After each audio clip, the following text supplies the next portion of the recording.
Hello everyone, and welcome to the Training in My Life podcast, episode 106. This week, kindness is king.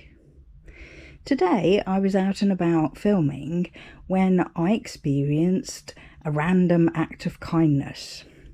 I was at a car show and I was just filming and photographing various cars that were there, walking around them, blah blah blah.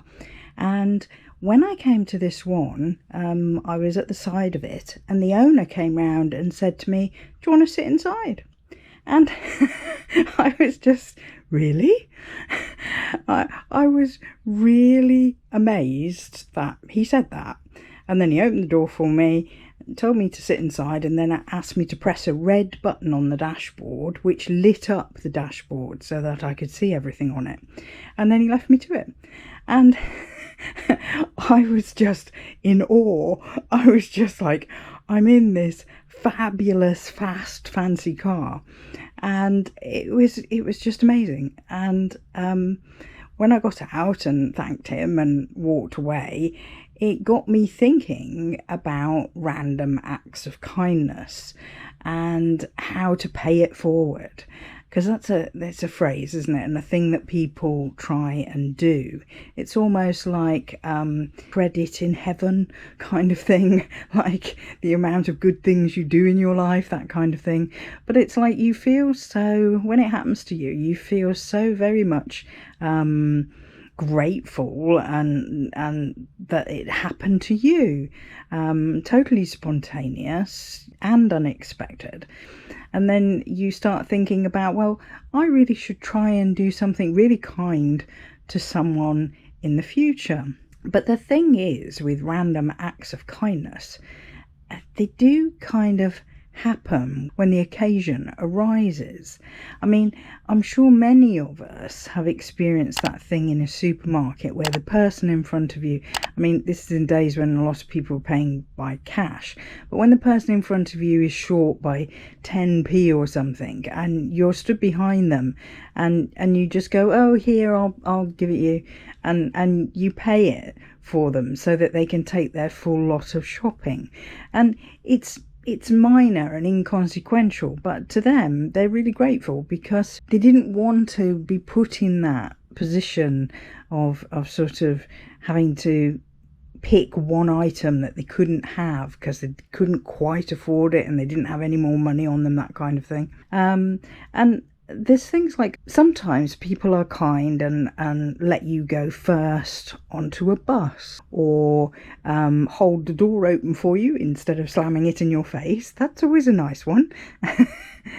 But obviously there are bigger things that happen to people, but they are more likely to be like the one that happened to me today, a very big act of kindness that only the person who it happens to will know about and remember that day, kind of thing. I was thinking back and thinking, well, how many times has the opportunity arose for me to be kind to people? And if you're a Londoner, you walk past people begging on the street all the time.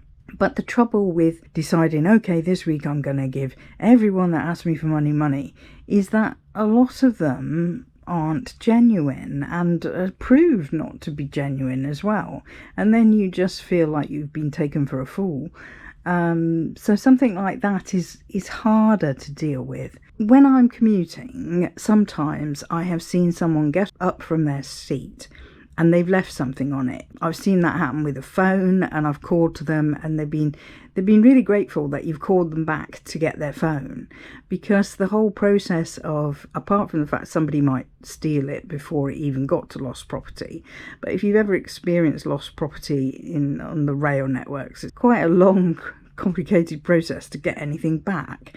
You have to make an appointment and you have to go to a certain station where there's lost property, and then you have to go in and you have to prove it's yours, stuff like that.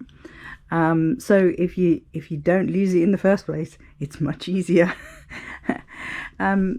Sometimes I've seen people walking along the street and drop something on the ground, and if you call to them and get them or pick it up and chase them down to give it them, then they're always very grateful for that.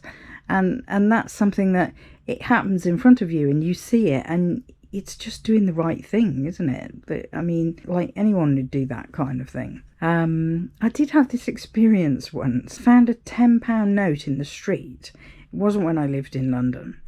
And £10 at the time was quite a lot of money. And I took it to the police station and I handed it in to the police and told them where I found it, blah, blah, blah. Anyway, they gave me a little receipt and stuff. And then 6 months later, I got notified from them that nobody had claimed it and that I should go to the police station and claim it. And you're thinking to yourself, you should have just put it in your pocket. But like I said, at the time, I wasn't living in London and £10 was quite a lot of money. And I thought the person that dropped it might really desperately need it. So that's what I did. And sometimes you see somebody fall over in the street and you'll stop and you'll help them up and you'll make sure they're okay. Things like that. I mean, I had an experience this last winter. I fell over on the ice and I was amazed how kind people were. You know, there were people who were walking past, stopped and took care of me and stayed with me and stuff like that, and just very nice. There was 2 people doing that, but other people walking past would stop and say, you know, are you okay? Can I do anything? Kind of thing. And again, it's people being kind, and kindness is really king, isn't it? It like beats everything. You know, if you're kind to somebody and you make their life better, it's just huge. And it's one of those things that you always remember when it happens to you. I think it's much harder to remember who you've been kind to in the past, because it significantly didn't change your life. It significantly changed their life, because it's the recipient that will always remember and appreciate something that happens to them like that. I think in a certain type of kindness, like the thing calling to someone if they drop something or leave something or picking something up off the ground and following them and giving it them, is very linked to doing the right thing, isn't it? That you feel, you know, you're an honest person, you're not going to take this, you're just going to follow them and give it to them. And I think the flip side of that is you will be thinking to yourself, oh gosh, I would feel dreadful if it was me.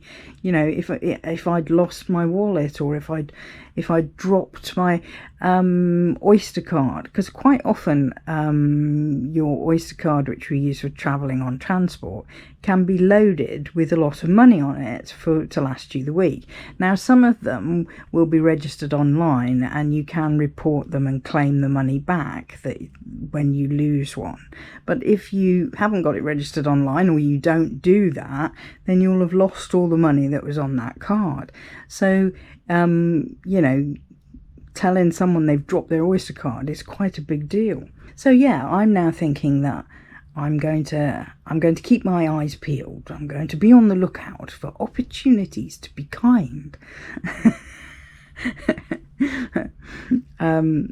Oh, there's a parakeet outside. Never get a parakeet in the garden. That's really cool. And there's robin underneath it. It's like a division sign. Parakeet over robin.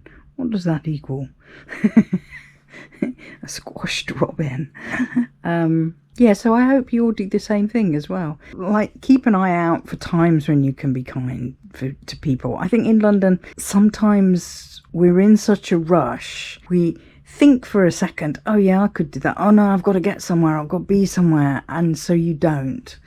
And, you know, if you were a few minutes late wherever you're going, it might not make as much difference as helping someone who at the time really needed it. If you work in central London, tourists will want to ask you the directions for somewhere all of the time, and it physically isn't possible to stop and tell every single one how to get where they're going, even if you know, because sometimes you don't. But maybe, you know, percentage wise, you try and help 50% of those people. A friendly face and a smile, and someone that will actually give you a few kind words is helpful. But yeah, I am going to be looking out for possible ways to be kind to people. Although, like I said before, I think the main ones turn up. They spontaneously. They present themselves to you when you least expect them. When there's just an opportunity, and it's whether you see it as that or not. I was at a station the other day and a guy was waiting to get on in front of me, and he immediately stopped and helped some old ladies off the train with bags bigger than them. They were like suitcases, and he stopped and helped them down with about 3 suitcases, and sent them on their way before he got on. And you can say that's just polite, but it isn't. It's kind. He didn't have to. There was no obligation. He could have seen them struggle, but he didn't. He was kind and he helped. And it's lovely to see when somebody's kind to someone else. So yes, the whole purpose of this podcast is to make you think of doing kind things for people and how great it is. I mean, it makes you feel good, and it makes the person you're kind to feel even better, I tell you. So if you enjoyed this podcast, please like, comment, subscribe, share with a friend, and come back next time. Bye for now.